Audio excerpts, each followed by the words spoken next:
Hey, it's Max doing a speed paint, working on some portraiture again. With this one, I wanted to do a portrait. I have been practicing my hair a little bit, so I wanted to try that out. Um, I realized that I am also very used to doing a three-quarters view. I think that it's the superior portrait angle, but I think that a profile can also be very nice, and it presents a lot of different challenges trying to get the outline of the face from the forehead, the nose, and the lips and the chin. There's a lot of information in there that's easy to mess up. So here's my reference that I'm working from. I wanted something, again, profile. I liked the colors. I liked the little wispy bits of hair coming out.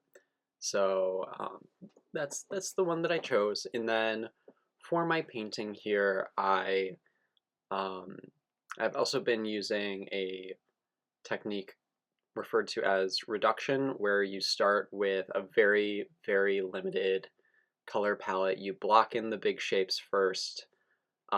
You start with like your dark, your light, and then you add your midtone after that. And I think that it helps just um,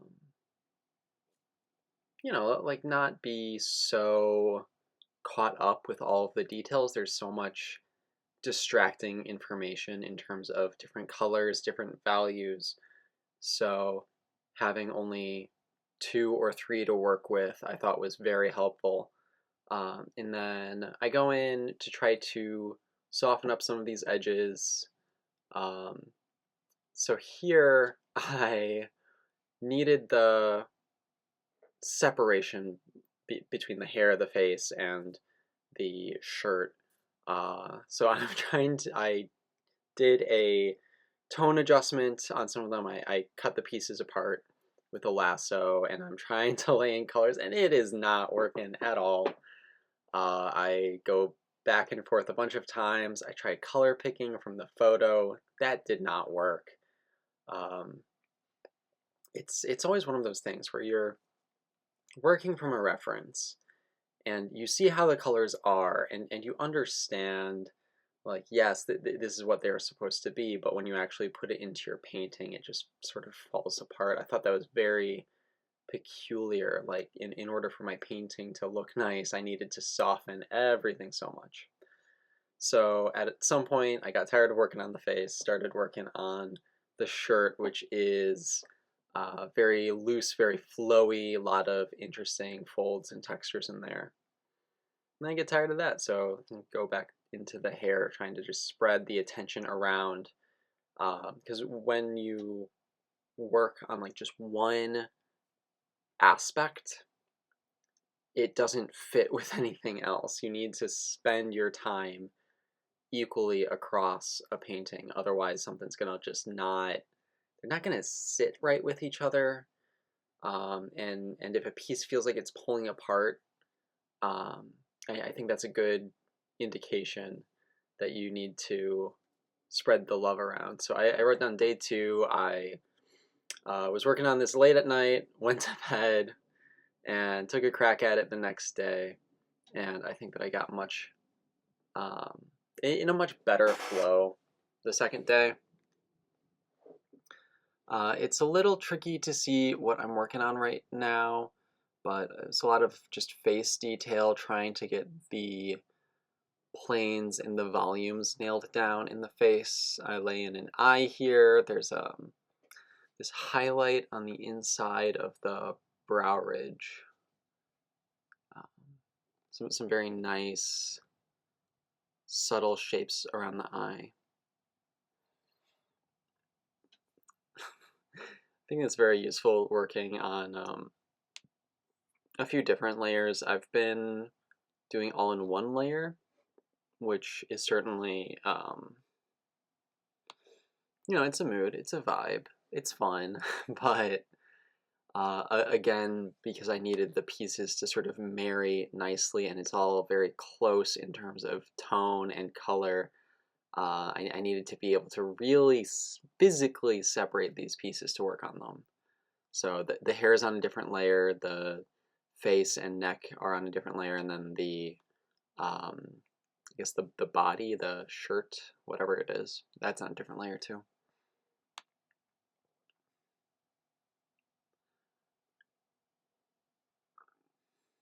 Here comes the eyebrow. It comes in really dark and heavy, which you got to be careful about. So I just brush back in with some skin tones, make sure it's a little desaturated.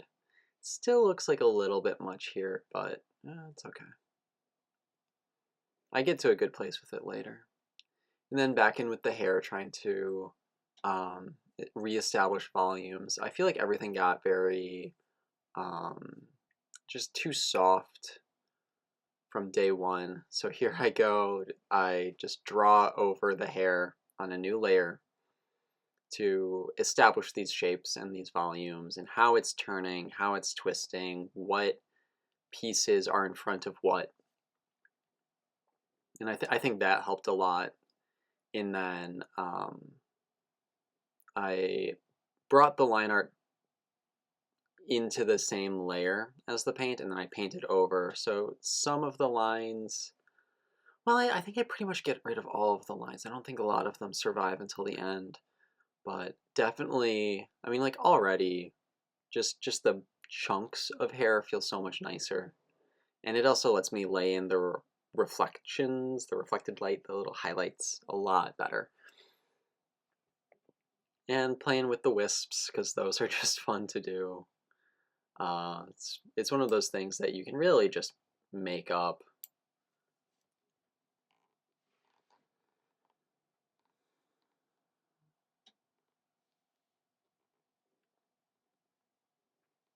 Working on hair has been a lot of fun recently. It's definitely I think it definitely helps to be loose so that it doesn't feel overly blocky, overly constructed. It needs to be very dynamic. It needs to feel very graphical.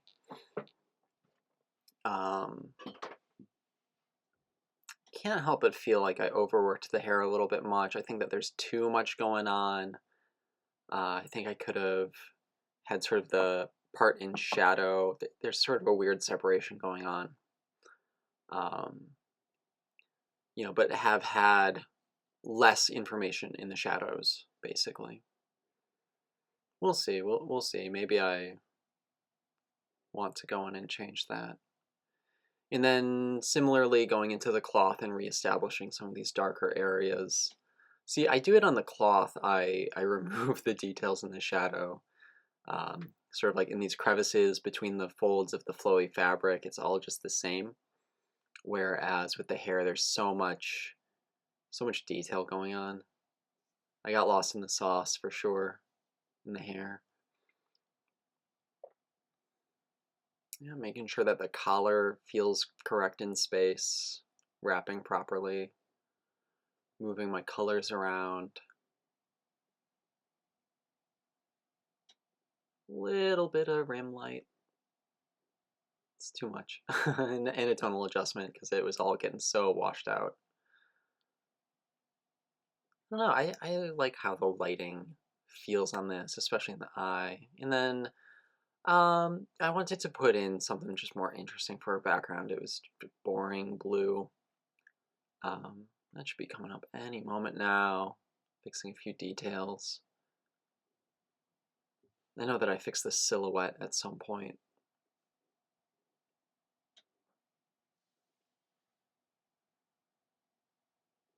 Yeah, using my liquify tool. I learned how to use the liquify tool. It's so nice in Clip Studio. Yeah, there we go. Trying to like just get these shadows to lay correctly.